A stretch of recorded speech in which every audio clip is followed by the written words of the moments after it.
So we will be doing communion afterwards in our groups. And, communion is a time where we come together and we agree on the fact that we get to participate in the death, burial, and resurrection, to examine our hearts, examine our walk with God. That when we take communion, we forget about the past and we can move forward and make decisions to honor God with our life. So let's go ahead and turn over to Romans chapter 5. In Romans chapter 5, obviously, Paul is writing here to the church in Rome. And, in chapters 1 through 4, he's talking about sin and the destructive nature of sin and the wrath of God that comes through that sin, how we are all sinners and we all need redemption, we all need Jesus, and that we are saved by faith. And he ends in chapter 4, he's pretty fired up about this salvation that we have, this amazing grace that we have.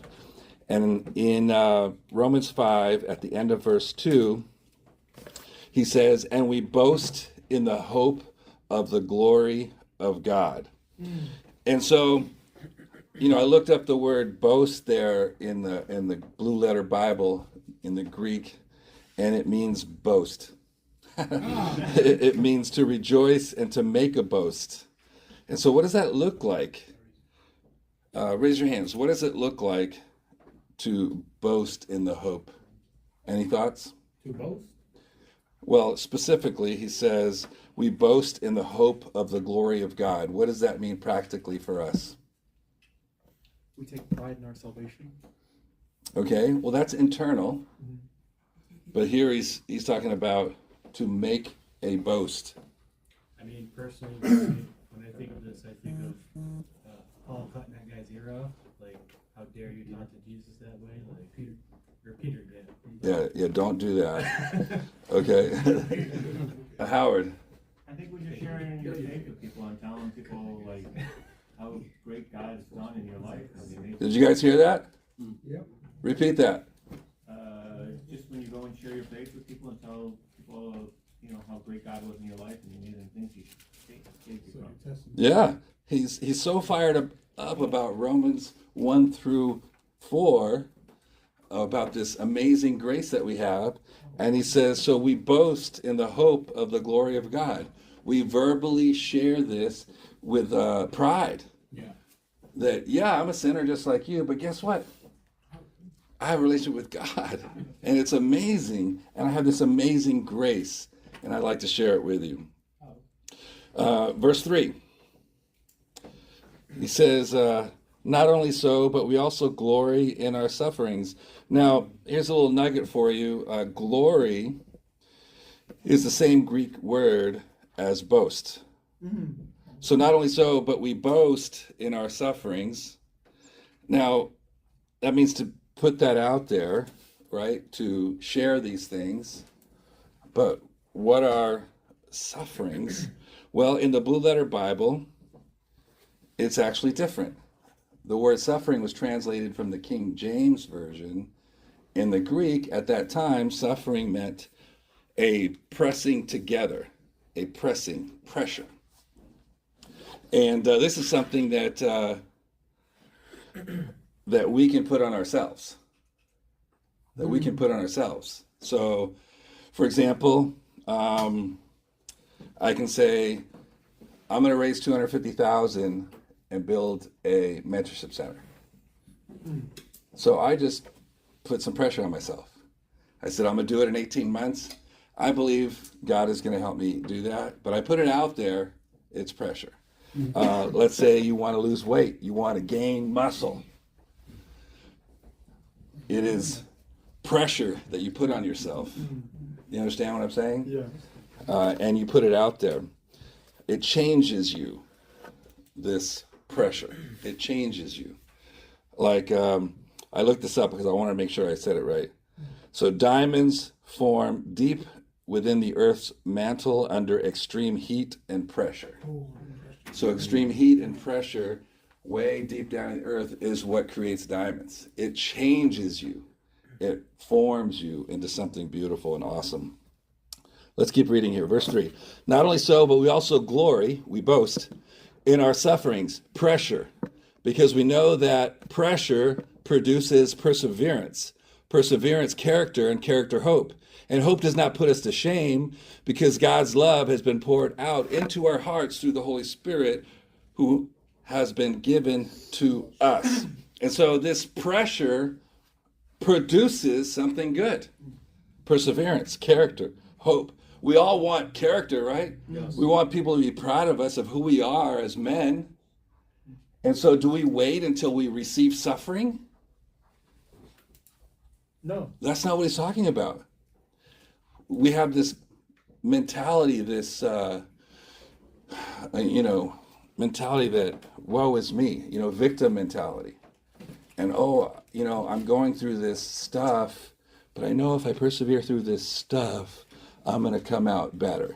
That's not what he's talking about. He's saying we put pressure on ourselves, and by persevering through it, it's going to increase our character. And then our character gives us hope in heaven. And there is no heaven without hope, and there is no hope without character, and there is no salvation without perseverance, and that comes through pressure. Forms of pressure, godly pressure, fasting, serving, giving. These are all forms of pressure that you put on yourself. I'm going to fast this Friday. You go, you don't eat that day. You made a decision, and now you got to deliver, and your body's telling you to eat, but you're not going to do it because it's something godly. It's something that's going to refine you. It's going to get you closer to God. And so you put this pressure on yourself. And by persevering, you gain character.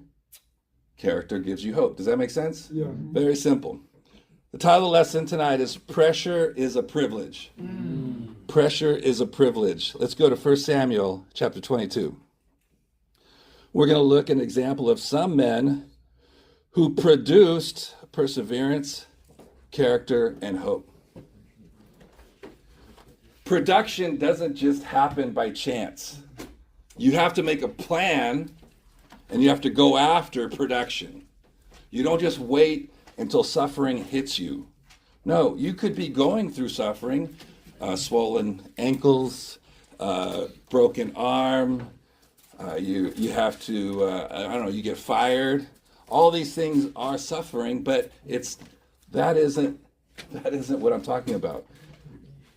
Besides your circumstances, are you still going to have a plan and achieve your plan? That's the pressure that he's talking about here.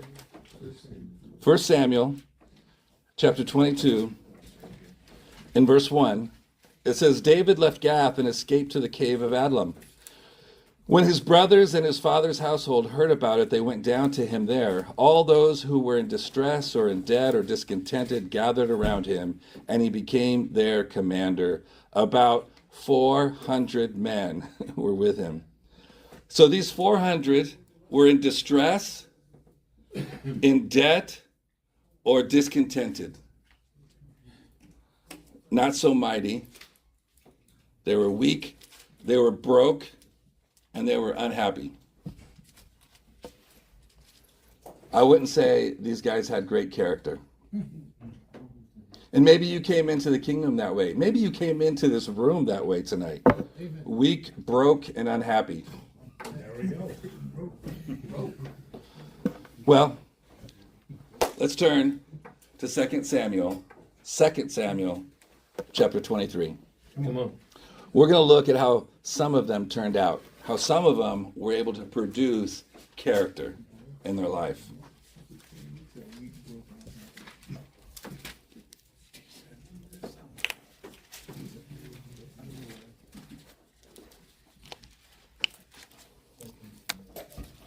Second Samuel 23, in verse 8.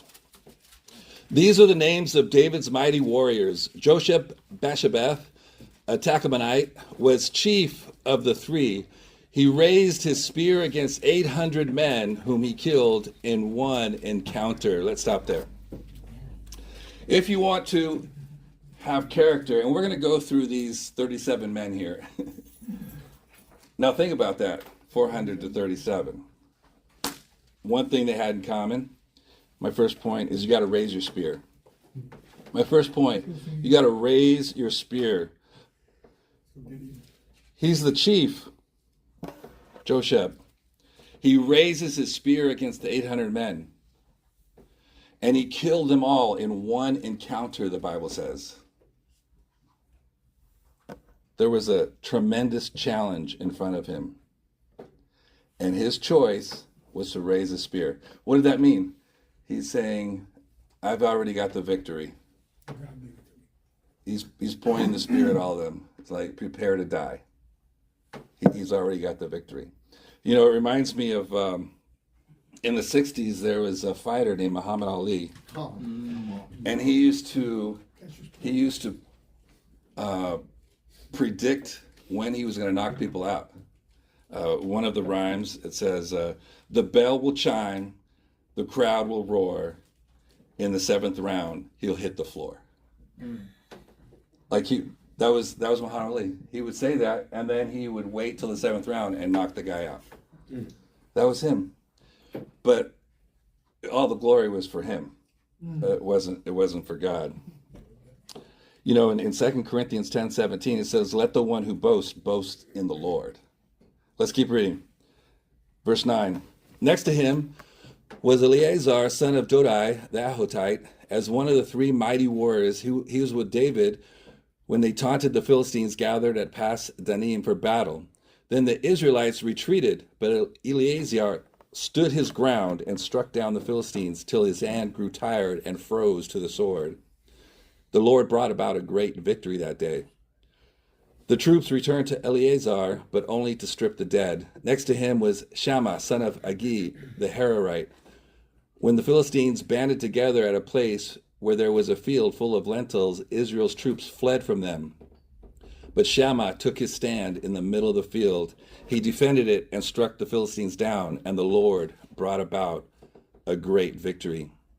These men raised the spear, stood their ground, and took a stand, and the Lord brought the victory. God is with you, mighty warrior. What a privilege. What a privilege to stand your ground knowing God is right next to you. It's a privilege.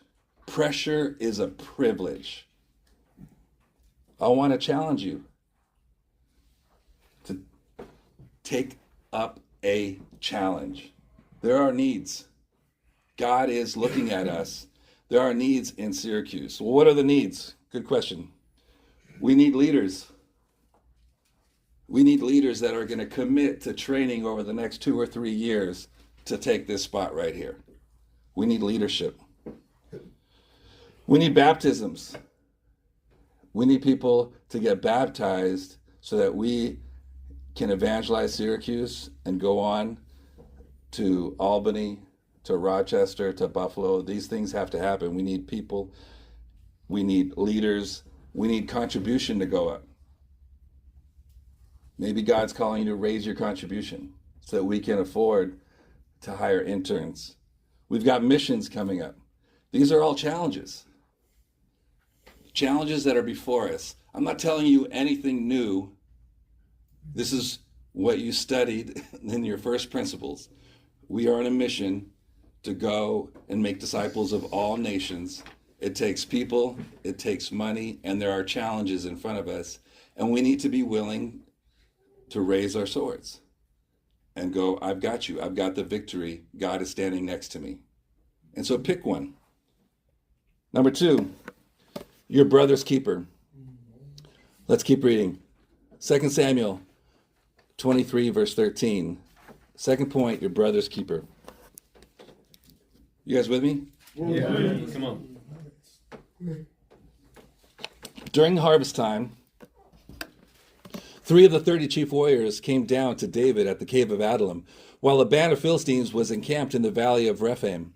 At that time, David was in the stronghold, and the Philistine garrison was at Bethlehem. David longed for water and said, "Oh, that someone would get me a drink of water from the well near the gate of Bethlehem." So the three mighty warriors broke through the Philistine lines, drew water from the well near the gate of Bethlehem, and carried it back to David. Let's stop there for a second. When I picture these three guys, like they went to get a cup of water. They didn't even go into battle. They just went to get this cup of water because they overheard David speaking to himself. And it's kind of funny to me to think that these three young men did this. Just like, I feel like it was an emotional decision, but they were all in. Maybe competing, I don't know. But, before I got baptized, before I studied the Bible, I was, married with 4 kids, went through divorce, lost all that because of my sin. And during that time, I would go on visitations. By the way, that's how I know that song that we sang together. I've sang that song so many times. Sea of Galilee. But I remember I didn't have any money, but I would take all the kids to Denny's. Oh, wow. And I would order a large chocolate shake with 4 straws. Oh. 4 straws, and I'd put it in the middle of the table. And then they would just rush at the straw and suck it down as fast as they could because they didn't want to miss out on it. They're like brain freeze going on, but they wouldn't stop. It didn't matter that they're in pain. They're just trying to suck it down as fast as they could. Yeah, that's what these guys reminded me of. Like, oh, David needs some water, and they go after it, not thinking about it. I think it's important that we make sure we understand what we're getting ourselves into. But I want us to think about what David is requesting here. He's looking out into the valley. He sees Bethlehem. What's Bethlehem? Well, that's his home, the city of David. And he's like thinking about some water. And I don't think it's by chance that in Bethlehem there's water and it's in the Bible. How does that apply nowadays? Well, Jesus is from Bethlehem and he is the living water. He is the living water. He is what supplies our peace. This is what David wanted. He wanted there not to be war. He wanted to be at peace with water. And the only thing that can give us peace is Jesus. I was watching the lesson from Los Angeles, Ricky Chaloner preached. And he was sharing about his friend, Gordo. I remember in 2007 when Ricky and Gordo came down from Portland, they were crazy. Like they were barely out of the teen ministry and they're wrestling at leaders meeting, like just like going to town on each other, wrestling. It was crazy to watch. But then to see, almost 20 years later, Ricky preaching the word and just leading valiantly. And he calls up to talk to his friend Gordo in Portland, and he's not picking up. So he calls the church leader and he says, yeah, he hasn't been responding and we don't know what to do. And so Ricky looks at his points from his credit cards and he cashes in his points to take a flight up and to meet with him. And he wraps his arms around him. At the same time, Raul is texting him, God is not done with you yet. God is not done with you. And I know that because he also did communion. I got to watch that as well. And it really moved him that God is not done with us, But he was willing to do that. Just like these brothers were willing to go into this war zone to get some water. For us, the war zone is getting through our fears. What if they respond in an ugly way? What if, whatever, it can get into your head and you don't want to get into that uncomfortable situation. We've got to be willing to be our brother's keeper. These guys were not told to do what they did. I'm talking about the three mighty men, but I'm also talking about Ricky. He wasn't told to go do this. He just did it because it's his brother. And sometimes our hearts are like, well, if I'm not told that I have to do it, then I'm not doing it. But that's not a brother's keeper. We got to be willing to go and help people. Come on, bro. You know, let's go to 2 Corinthians chapter 11. Come on, bro. It's a privilege to have this kind of pressure, to raise our spirit and walk with God, and to be our brother's keeper. You know, Paul shares of all of his trials in 2 Corinthians 11. His work, imprisonment, floggings, beatings, being stoned, shipwrecked, his dangers, his persecutions. And in 2 Corinthians 11, starting in verse 27, he says, I have labored and toiled and have often gone without sleep. I have known hunger and thirst and have gone without food. I've been cold and naked. Verse 28, besides everything else, I have faced daily the pressure of my concern for all the churches. Who is weak and I do not feel weak? Who is led into sin and I do not inwardly burn? If I must boast, I will boast of the things that show my weakness. Paul put this pressure on himself, and it was concern for the brothers and sisters. Concern. It's a privilege to put that pressure on yourself for your brothers and sisters. Look over in Luke chapter 22. We are our brother's keeper. That's right.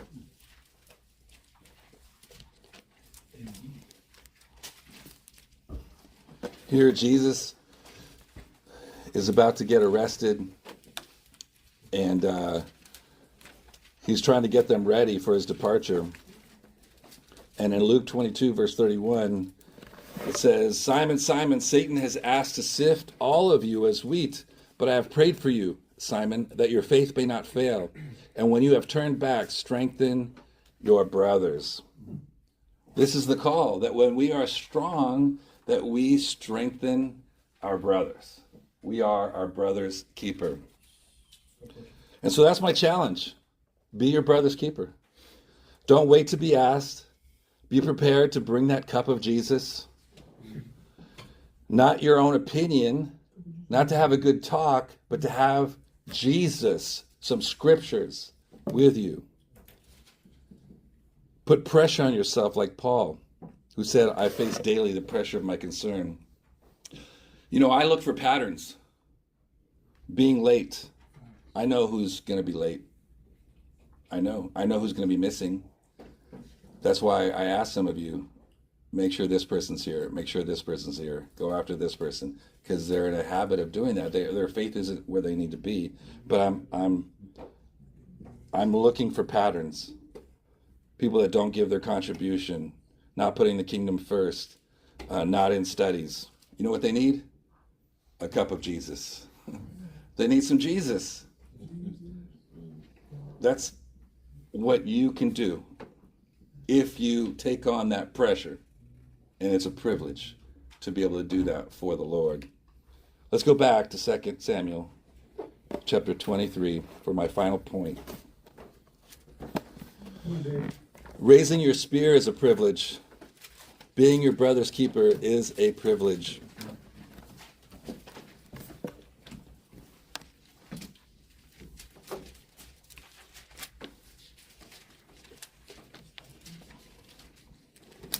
Second Samuel 23, starting in verse 16, it says, So the three mighty warriors broke through the Philistine lines, drew water from the well near the gate of Bethlehem, and carried it back to David. But he refused to drink it. Instead, he poured it out before the Lord. Far be it from me, Lord, to do this, he said. Is it not the blood of men who went at the risk of their lives? And David would not drink it. Such were the exploits of the three mighty warriors. Abishai, the brother of Joab, son of Zeruiah, was the chief of the three. He raised his spear against 300 men whom he killed, and so he became as famous as the three. Was he not held in greater honor than the three? He became their commander, even though he was not included among them. Benaiah, son of Jehoiada, a valiant fighter from Kabzeel, performed great exploits. He struck down Moab's 2 mightiest warriors. He also went down into a pit on a snowy day and killed a lion. And he struck down a huge Egyptian. Although the Egyptian had a spear in his hand, Benaiah went against him with a club. He snatched the spear from the Egyptian's hand and killed him with his own spear. Such were the exploits of Benaiah, son of Jehoiada. He too was as famous as the 3 mighty warriors. He was held in greater honor than any of the 30, but he was not included among the 3. And David put him in charge of his bodyguard. And then the chapter goes on and names all the mighty men, but it ends with this: there were 37 in all. My final point: the proud, joyful few. Let's turn to James chapter 1. The proud, joyful few. It starts off with 400. But there was only 37 counted as mighty warriors. Why? Why only 37 out of the 400? My conviction is that their level of faith. Faith in God and faith in the power of God. James chapter 1 and verse 2, it says, "Consider it pure joy." So if something is pure joy, that means there's nothing else there. It's just pure joy. Consider it pure joy, my brothers and sisters, whenever you face trials of many kinds, because you know that the testing of your faith produces perseverance. Let perseverance finish its work so that you may be mature and complete, not lacking anything. If any of you lacks wisdom, you should ask God, who gives generously to all without finding fault, and it will be given to you. But when you ask, you must believe and not doubt, because the one who doubts is like a wave of the sea blown and tossed by the wind. That person should not expect to receive anything from the Lord. Such a person is double-minded and unstable in all they do. See, the 400 men, they started off unstable. I know that's how I started. When I came to church for the first time and I did that Word of God study, and they asked me if I had noble character, I was like, nope. Well, I'm sure your friends think you have noble character. Nope. I'm sure your mom would think you have noble character. Nope. Yeah, I was unstable in everything I did. In distress, in debt, discontented, weak, broke, and unhappy. 37 of those guys became mighty. They were joyful for the adventures that they were able to participate in. And that's what happened to me. After I became a disciple and I understood the power of God and that I could walk with joy and know that He's with me, I describe it like this all the time. I don't know if you guys have ever heard me say this, but it's like surfing. You know, coming from California, you surf and you get on that board and the power of God is all around you. You didn't create the wave. You're just trying to hang on for dear life, but it's fun and it's exciting. And then after you crash, you get back up and you go do it again because it was so exciting. And this is what it is being a disciple. You're just filled with joy at the opportunity to see what God is going to do all around you. Verse 4 says that perseverance finished its work, making them mature and complete. Pressure over time, heat and pressure over time makes them mature and complete. Verse 2 says, whenever you face trials of many kinds, these men face trials of many kinds. We just read it. Well, I don't know about the lion. I think he just wanted to try it. He's going to jump down in the snow and fight this lion. That's crazy.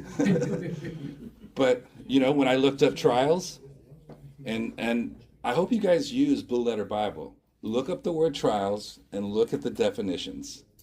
There's 3 definitions. An experiment, an attempt to prove. That's what that guy did. I'm going to experiment with this lion. Come on, God. Jump on down. I remember the first time I wanted to build a company, a business. I was like, I'm going to try it. What's it going to take? It took me a long time to really figure it out, and to get the money to do it. But it was an experiment. I was going to try it. And it taught me a lot of great lessons. I failed several times, went bankrupt on some of my companies. But we're in America. Like you can succeed at anything you can think of in America, if you are willing to experiment, attempt, and try. The other one is a trial of man's fidelity, integrity, virtue, and consistency. Trials of many kinds. They come at you. Are you going to remain pure? It's going to come at you. That's the third one, enticement to sin, temptation, whether arising from the desires or from an outward circumstances. These are all different kinds of trials. You know, Jesus says that the road is narrow. It's a narrow road, and only a few find it. Only a few. You know what's not on that road? Doubt. You must believe in victory with God. Verse 6 says, you must believe and not doubt.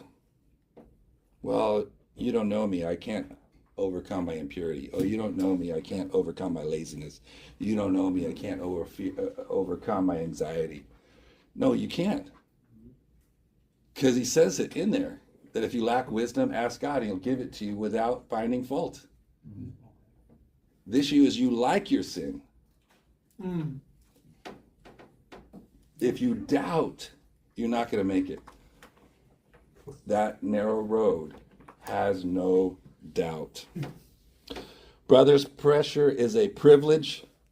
God is with you, and it's a privilege to go into battle with God. Become a leader. Ask people to study the Bible.